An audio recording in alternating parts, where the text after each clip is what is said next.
बता देना चलिए। नक्शा देख रहे हो? मेरा फिगरिंग ठीक नहीं है, आपको नक्शा से नहीं बनाना था। हम पढ़ते थे ना, इसको ऑफ कर दे, ऑफ क्लिक हो जाएगा। नक्शा में ही ना होता है नॉर्थ साउथ ईस्ट वेस्ट। अब भारत का जो विस्तार था, यह वेस्ट में पंजाब पड़ा था।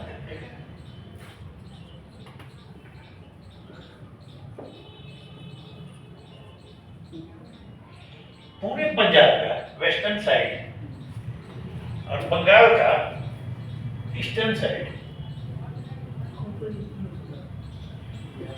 ये मुस्लिम बहुल थे। देखा, उसको उस सबको नहीं देख रहे हैं, उससे छोड़िए, उससे फिलहाल इस क्वेश्चन से मतलब नहीं है। ये सब में हिंदू बहुल क्षेत्र थे और बाकी जहाँ जहाँ मुस्लिम बहुल क्षेत्र थे, यह नॉर्थ वेस्ट एरिया जो आज का मुस्लिम मेजोरिटी, अभी क्या है, पेशावर अफगानिस्तान का एरिया, नॉर्थ वेस्ट, पश्चिम उत्तर तक पूरा कश्मीर और उसके ऊपर ये मुस्लिम मेजोरिटी थे, बाकी सब हिंदू मेजोरिटी थे। तो यह मुस्लिम मेजोरिटी एरिया जो थे, पंजाब में भी जो इसका पूर्वी हिस्सा था हिंदू बहुल थे और बंगाल का पश्चिमी हिस्सा जो था वो हिंदू बहुल था।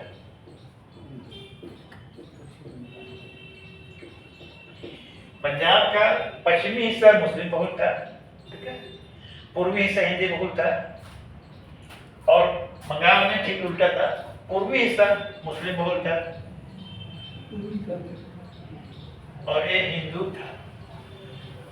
जब रेडक्लिफ आयोग बना, रेडक्लिफ को सीमा तय करने की जिम्मेदारी दी गई, तो रेडक्लिफ ने माउंटबेटन से कहा था कि मुझे भौगोलिक जानकारी नहीं है, मैं इंडिया भी पहली बार आया हूँ, मुझे इंडिया के बारे में भी जानकारी नहीं है। उसका नाम था सिरिल रेडक्लिफ, उसी ने विभाजन रेखा तय की थी।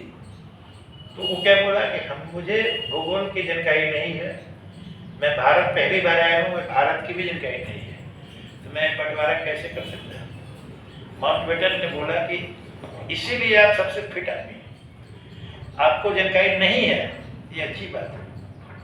जानकारी होती है तो आपके मन में पूर्वाग्रह होता है, आप पहले से कुछ सोच लेते हैं, आपको कुछ जानकारी है तो आप निष्पक्ष काम कर सकते हैं। तो रेडक्लिफ ने तय किया और उसी में फॉर्मूला निकला था कि जहाँ जहाँ मुस्लिम बहुल है पूरे इंडिया में, अविभक्त भारत में, जो मुस्लिम बहुल क्षेत्र है, जहाँ की आबादी 50% एंड मोर मुस्लिम है, वह क्षेत्र पाकिस्तान में जाएगा। तो ये एरिया है। और जहाँ जहाँ आबादी उनकी 50% से कम है, वह एरिया इंडिया में रहेगा। तो सभी जगह कोई समस्या नहीं आई थी, लेकिन भौगोलिक कारण और आबादी के दृष्टिकोण से इन दो राज्यों में समस्या आई थी कि इनका जो जनसंख्या का जो परसेंटेज है, जनसंख्या का जो आधार था, बेस था, वैसा था कि इसके पूर्वी भाग में मुस्लिम अधिक थे और पश्चिमी भाग में हिंदू अधिक थे। इसीलिए आज के बंगाल को पश्चिमी बंगाल कहते हैं, पश्चिम बंगाल। और यहाँ पर था कि पश्चिम पंजाब में मुसलमान ज्यादा थे, पूर्वी पंजाब में जो आज का पंजाब है, अमृतसर, जलंधर, लुधियाना सब, वहाँ पर हिंदू और सिख राज्य थे।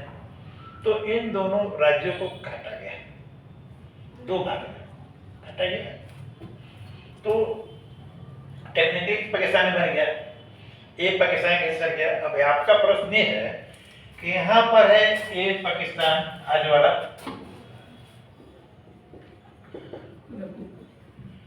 और बीच में इतना बड़ा इंडिया ना, और ये थोड़ा सा इधर फिर पाकिस्तान। आपका प्रश्न यही है ना, एक करामात कैसे हो गया? फॉर्मूला के आधार पे बन गया, लेकिन अब हुआ कि इसका आवागमन कैसे होगा? इंडिया अपने में घुस के जाने नहीं देगा, तो इसका एकमात्र रास्ता रहेगा सिर्फ सी रूट। सी रूट से ही आना जाना होगा। या अनुमति दे तो एयर रूट, लैंड रूट नहीं रहेगा। लैंड रूट में समस्या आएगी।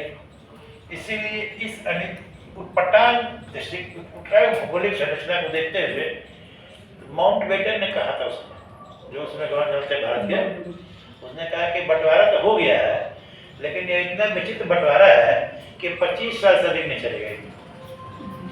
सही में 24 साल में खत्म हो गया। 71 में यह अलग देश बन गया। माउंट बेटन ने बोला था कि ये जो इतना विचित्र बंटवारा है कि इसका यहाँ से पूर्वी बंगाल, पूर्वी पाकिस्तान, इसमें ईस्ट पाकिस्तान कहलाता है, ईस्ट पाकिस्तान, वेस्ट पाकिस्तान, ये ईस्ट पाकिस्तान बाद में बांग्लादेश बन गया। तो वो बोला कि इतना वो पटान की व्यवस्था है, समुद्री लिंक ही रहेगा, यहाँ के लोगों का संपर्क ही नहीं बन पाएगा। यहाँ के लोग मुस्लिम होते हुए बांग्ला बोलते थे, और यहाँ के लोग मुस्लिम पख्तून भाषा बोलते थे, उर्दू बोलते थे। तो दोनों में भाषाई आधार पर भी अंतर था, रहन सहन भी अलग था, सब कुछ अलग था। तो यह बंटवारा विचित्र है, नहीं कामयाब होगा, तो कामयाब नहीं हुआ और 71 में ही खत्म हो गया। क्लियर? चलिए टॉपिक समाप्त, अगला टॉपिक चेंज करते हैं।